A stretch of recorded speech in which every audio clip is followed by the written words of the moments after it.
میں آخری بات عمران خان کی جو ہمیں سلمان اکرم راجہ صاحب نے بتائی ہے اس سے اتفاق کرتا ہوں. راستہ کیا ہے؟ مزاحمت مزاحمت مزاحمت مزاحمت مزاحمت مزاحمت. سڑکوں کے اوپر، چوکوں کے اوپر، چوراہوں کے اوپر، تعلیمی اداروں میں، پریس کلبوں میں، بار ایسوسیشن میں، شہروں میں، گلیوں اور دیہاتوں میں اس ظلم اور فاشزم کے خلاف مزاحمت. یہی راستہ ہے اور کوئی راستہ نہیں ہے. اس لیے تمام سیاسی جماعتوں کو، تمام جمہوریت پسند قوتوں کو، جس طرح سلمان اکرم راجہ صاحب نے بتایا، اپنے سیاسی مفادات سے بالاتر ہو کر آئین کو بچانے کے لیے، عوامی حقوق کے لیے ایکٹ کرنا چاہیے اور مزاحمت کے اوپر اتفاق کرتے ہوئے سڑکوں پر نکلنا چاہیے. اس کے علاوہ اور کوئی راستہ نہیں ہے. اور میں ان کو یقین دہانی کراتا ہوں کہ وہ ان مقاصد کے لیے جہاں اور جب بھی مجھے بلائیں گے میں حاضر ہوں گا. دسمبر کے اندر یہ کانفرنس ہو رہی ہے اور دسمبر میں 2 واقعات ہوئے ہیں اور دونوں واقعات سے ہماری اسٹیبلشمنٹ اور مقتدرہ نے کوئی سبق نہیں سیکھا. ایک واقعہ 16 دسمبر 2014 کا آرمی پبلک سکول پشاور کا واقعہ ہے. اگر آرمی پبلک سکول پشاور کے ذمہ داران کو سزا دی جاتی، احتساب ہوتا، تو آج پاکستان میں دہشت گردی نہ ہوتی. آج پاکستان میں اگر دہشت گردی ہے، اس کا مطلب ہے 16 دسمبر 2014 اے پی ایس کے ذمہ داران ان کا احتساب نہیں ہوا ہے. اور دوسرا واقعہ 16 دسمبر 1971 کا ہے. 16 دسمبر 1971 کو جب ملک دورہ ہوا، کیوں ہوا؟ 2 وجوہات کی وجہ سے ہوا. ایک، مینڈیٹ کو تسلیم نہیں کیا گیا.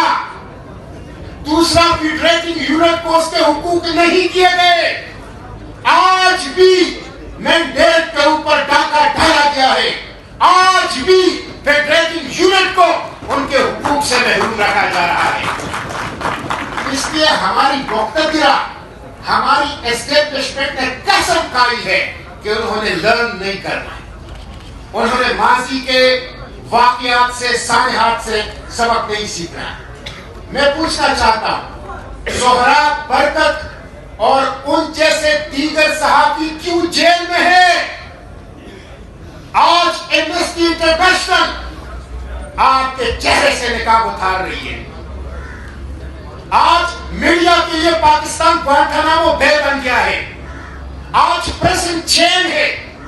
آج اختلافی آوازوں کا گلہ اٹھا جا رہا ہے اور اس کے ساتھ صوبائی حقوق نہیں ہے. کیوں این ایف سی نہیں دیا جا رہا؟ کیوں لوگوں کو اپنی بجلی کا خالص منافع نہیں دیا جا رہا؟ کیوں 1 کروڑ سے زائد قبائل کو ان کی مالیاتی اور آئینی حقوق نہیں دیے جا رہے؟ اور اس کے ساتھ ساتھ اس وقت ملک کی جو معیشت کی صورتحال ہے، میں اس پہ کیا تبصرہ کروں گا. خود حکومت جن سے قرض لیتی ہے آئی ایم ایف، اس کا رپورٹ اس کے لیے ایک چارج شیٹ ہے. آئی ایم ایف کے رپورٹ یہ بات بتاتی ہے کہ 6000 ارب روپے کا کرپشن ہو رہا ہے. آئی ایم ایف کی رپورٹ یہ بات بتاتی ہے کہ معیشت ڈوب رہی ہے. آئی ایم ایف کی رپورٹ یہ بات بتاتی ہے کہ پاکستان کی اکانومی پر کرپشن کے گہرے بادل چھائے ہوئے ہیں. شرم آتی ہے ہمارے حکمرانوں کو؟ یہ وہ ڈونر ایجنسی بتا رہی ہے جو آپ کی معیشت کو جس نے سہارا دیا ہوا ہے. بے روزگاری ہے. میرے نوجوان اپنی ماں بہن کا زیور بیچ کے، ٹریکٹر بیچ کے، 5 مرلے کا گھر بیچ کے انسان اسمگلر کو پیسے دیتے ہیں اور سمندر میں مچھلیوں کے خوراک بن رہے ہیں. اور جو قانونی راستے سے ایئرپورٹ سے جاتے ہیں ان کو آپ ایئرپورٹ پر بےعزت کر رہے ہیں، ان کے پاسپورٹ پوڑ رہے ہیں. یہ آپ ملک کے نوجوانوں کو کیا پیغام دے رہے ہیں؟ نہ ملک کے اندر ان کے لیے تعلیم ہے، نہ ملک کے اندر ان کے لیے روزگار ہے، نہ ملک کے لیے ان کے اندر عزت ہے. اور جب وہ باہر جاتے ہیں تو پاکستان کے ایئرپورٹ کو ان کے بے عزتی کے مراکز آپ نے بنا دیے.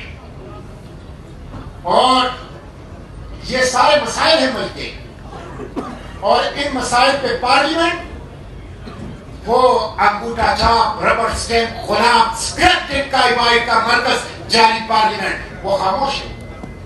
وہ اگر قانون سازی کرتی ہے تو 27ویں آئینی ترمیم کی صورت میں۔ 27ویں آئینی ترمیم کیا ہے؟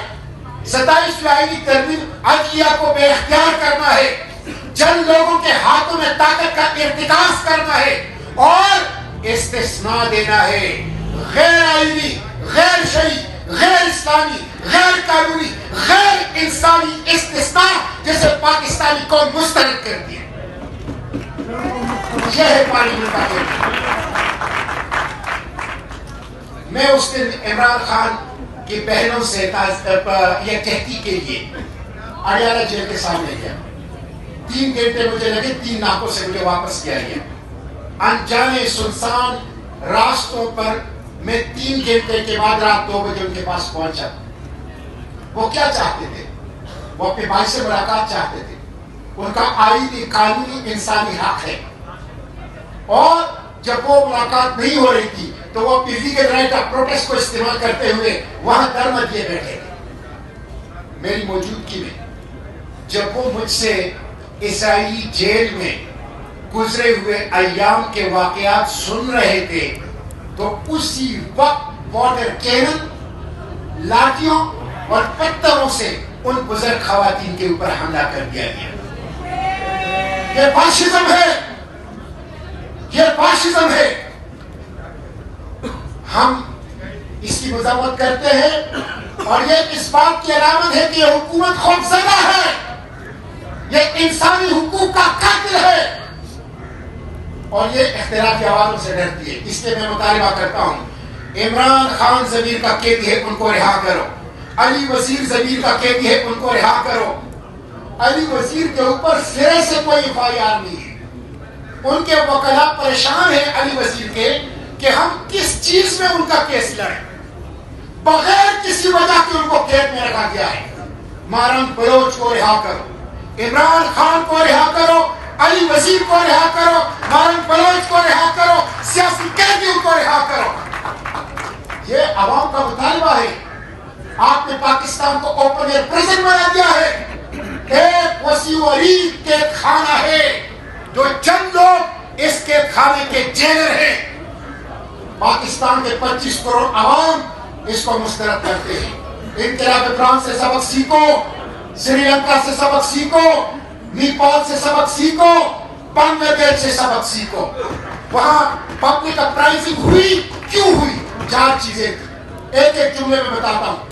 پہلی چیز یہ تھی وہاں پر کہ زبردست قسم کا معاشی بحران اور بے روزگاری، آج پاکستان اس کا سامنا کر رہا ہے، معاشی بحران اور بے روزگاری ہے۔